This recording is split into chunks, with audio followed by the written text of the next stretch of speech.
Good morning, you're watching the Right Stuff Extra with me, Gabby Logan. It's Thursday, the 25th of August, and we're ready and waiting to hear your opinions, your stories, and answer your questions. Here's what's coming up this morning. First, the Royals' Dr. Jill Weatherhill. Amy Robbins is here to tell us about her role in the West End, and she's going to be spilling the beans on what it's like to be married to her co-star. And then why one group of North London residents are battling to save their nature reserves. What it provides is a huge opportunity for schools and to put real physical meaning behind the curriculum. It'd be an awful waste if they, did put concrete all over the place. So should the council let them continue with their project, or would the land be better used for something else like housing? Let us know what you think. And then on Monday, it's exactly a year to go until the Paralympic Games begin in London.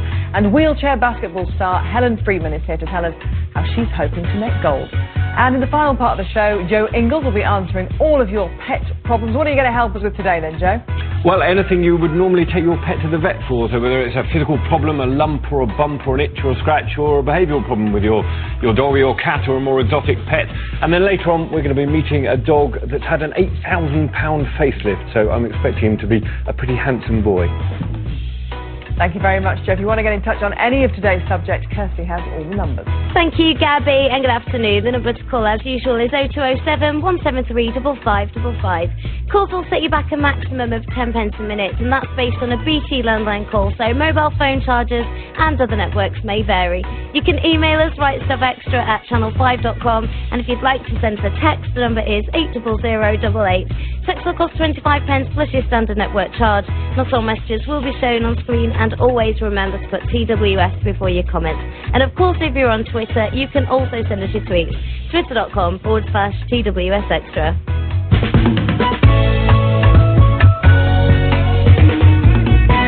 Thank you very much, Kirsty. Give us a call on any of our topics. We really want to hear what you have to say. But first, it's time to meet today's special guest, star of the hospital drama The Royal. Please welcome Amy Robbins. Thank you so much for coming in to see us. The Royal was such a hugely successful show, wasn't it? And it was such a great family show as well. Was that part of its appeal for you? I think so. It was certainly part of the appeal for my family, because my entire family were there making it with me. My husband Bob, who played Dr. Ormrod, and we had our children while I was doing the series. So that was our family life. You met at the first script run through? Yes, we did. Yes, we did. Yeah. Love at first sight. He ignored me. Did he? Did he play hard to get? No, it wasn't love at first. We just friends really, and we got married quite quickly, I must admit. But you must two children later, yeah. Yeah, that first script reading, did you look across and think, he's rather special? I love him. No, yeah, I did. I always had a lovely face. He still has got a lovely face. He has, yeah. He's got he's one of those faces that you think, I've seen him in so many things as well. Oh, that's what I thought, actually. I thought, I know. But I do that all the time, I meet celebrities occasionally. Gosh, I know you from somewhere.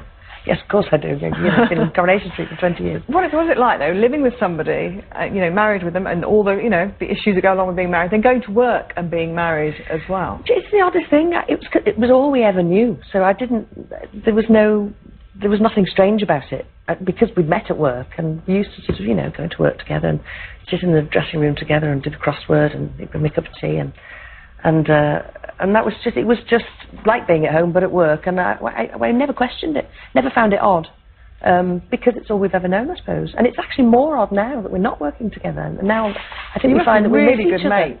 Yeah, and it's lovely, and it sounds an obvious thing to say if you're married, but not everybody's married to their best mate. No, a lot of people say, I couldn't be married to my husband, I'll kill him.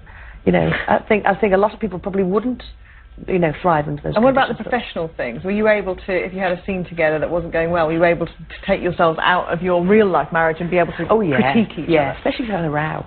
You'd have to stay very professional. You'd have a little tiff before you go on, and you'd be sort of elbowing each other. But no, you just learn to just get on with it. And all that you described, the relationship on set, the relationship at home, having your children while you were, in the Royal. When something like that comes to an end, it must be even more emotionally. Well, we were very glad when it came to an end. Nobody told us that it was coming to an end, because we didn't know at that point that it was doing, and I was very grateful, because if I'd known, because we were all such good pals on it. Our very good friend Linda, who played Sister Bridget, and Michelle and all of that lot. If I'd have known we weren't going to be working together on the next series, I would have been utterly in bits, and I was very relieved, really, that it sort of petered out. We left that series thinking we were going to go back and do another one, and then, of course, there were sort of job losses left, right, and centre. Offset, really. Yeah. And it was so perennially popular. It kept coming back. Once something like that leaves the screens, you do think, oh my gosh, I can't believe it's gone. Because it was a fixture on Sunday night. It found its way into people's hearts quite quickly, I think, the Royal, because of Heartbeat as well, I think, it's the connection. But it was going for nearly 10 years. It's longer than people time think. for something new. And obviously, Mrs. Johnson, what a role to get your teeth into in Blood Brothers. Had you played any part in Blood Brothers before? No. I must be the only. Funnily enough, I knew not. I must be the only Scouser in the land that didn't know that much about it. Really, I mean, I'm a massive fan of Willie Russell. I think most people are. You know, he's a brilliant writer, and I'd heard that it was a fabulous show.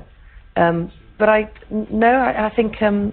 It was all sort of really new to me. Well, it still is all new to me. I'm still a bit sort of. Presumably, you've done theatre work before you got into the Royal, but it's been a while since you tread the boards. Well, I mean, I trained for the theatre. You know, that's what you sort of train for when you go to drama school and the rest of it. And I'd done a lot of plays, and I'd done a musical on film, but I'd never done a musical professionally on stage. So what are the challenges then of going in, I mean, not just every night, as you said to me earlier on, you've got a matinee today, going in every day and you know, producing a performance that has to be just as good as the one. The challenge is making sure you've got something in for the kids' tea before you leave the house. Making sure that whoever's looking after them knows they've got to have their hair washed. With Betty and May, by the way, my little babies, they're watching. That's the challenge, and trying not to be too tired when you get to stage from real life, you know, and then throwing myself into being another mum on stage.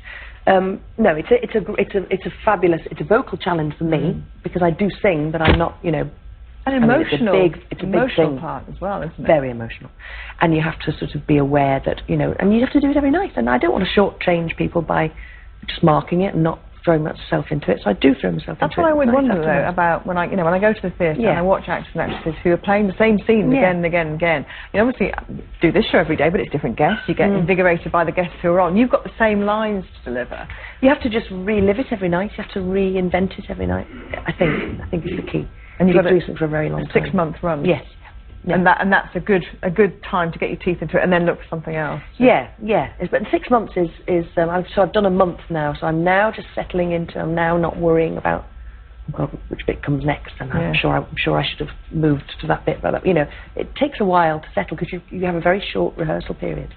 But the rest of the cast are so brilliant because they've been doing it longer than I have, and they're just fab. And so even if you do get those moments, you think I'm not sure where that, you know, they just move, they just take charge of the whole thing, and before you know it, you swept back into it, and it all takes charge of itself, because it's just such a good show. And polished isn't the right word, it's not polished in a bad sense. It's gritty, but it's polished in a good sense in that it's very, very together, you know. Yeah. And you come from such a theatrical family. I know some of your family were watching last night, weren't they? And you've got obviously your brother a comedian, your sister an impressionist. Does that make, when family comes along, let alone your cousin Paul McCartney, when they come along to watch you, does that make it even more nerve-wracking because they actually know? I did last night. I had my cousins Diane, Phil and Nancy in last night. And I was nervous, and actually Bob was watching last night, my husband, and he hasn't seen it before. He's been away on tour. And I was nervous last night, I must admit. And it came out of nowhere because I've been doing it for a month, and I suddenly got that knot. And that's quite a good thing, though. When you're a bit nervous, it's quite good. Yes, it does a bit. Because you get, your family get-togethers must be fabulous. Oh God, which bunch of show off. No, they're great. There's a lot of us. A lot of impersonating, a lot of singing. Yeah, we're a bit like the Johnston family. I was thinking that last night as well. You know, there's so many of us, and we're all, you know, quite gregarious lot. But yeah. And where does that? Is that the parents? Is that your? That parents? Was my mum and dad. My dad was in show business. He was in variety, really. It's going back a bit now. And my mum. She wasn't in show business as such, but she was, you know, my mum was she was a good show business mum. Yes, sort of, yeah. Getting you all to the various classes and everything. And what about you with your... No, we never did any of that. We weren't show business in that sense. Not at all. I never went to a single dance class. No, nothing like that. I'm the only one that decided to take myself off to drama school. The rest of it was just sort of, I don't know. It's a funny thing. I think a lot of Scouse families are... Natural performers. Yeah.